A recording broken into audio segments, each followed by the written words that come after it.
Basically, a routine flight. A normal day, people preparing for skydiving. Excitement, it was in the air. And then disaster struck. A private aircraft, it crashed shortly after takeoff in Missouri. Sadly, 11 people, they were on board. A pilot and 11 skydivers, and none of them survived. In the meantime, witnesses say that the aircraft struggled to gain altitude. Moments later, it reportedly made a sharp turn before crashing near the airport. Families watched in horror.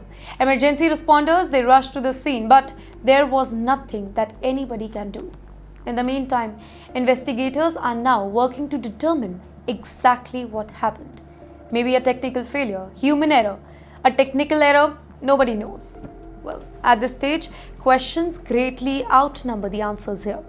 Aviation experts, they will examine the flight records, maintenance history, weather condition and wreckage evidence. But that is often the most painful part of aviation disaster.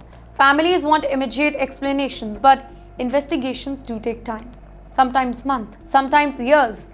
But now, 12 lives have been lost and 12 families are living through unimaginable grief. Well, what if I told you that a turtle could become a spy?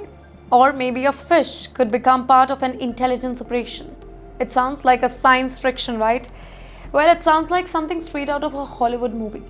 But let's be honest here, China has issued warning about exactly that. Chinese authorities claim that foreign agencies may be using marine animals fitted with sensors to gather information near sensitive coastal areas. The claims have sparked global speculations and curiosity.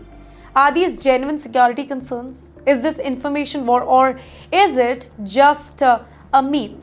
Well, whatever the answer is, the story has captured attention because it highlights how the modern espionage is changing.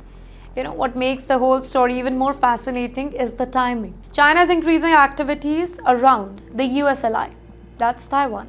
In the meantime, military competition is intensifying. Underwater surveillance is becoming more and more important. Well, countries are investing heavily in technologies designed to monitor the ship, submarines, underwater infrastructure. Well, the seabed, it is increasingly viewed as a strategic battlefield. Communication cable, sensor network, and naval operations all depend on what happens beneath the waves. And now, according to these claims, even marine life, it is entering the conversation. Well, whether these warnings reflect a real threat or not, that's one thing that's not clear yet. Well, the competition between major powers, it is no longer limited to land, air or space. It is moving underwater too, and the world is definitely paying attention.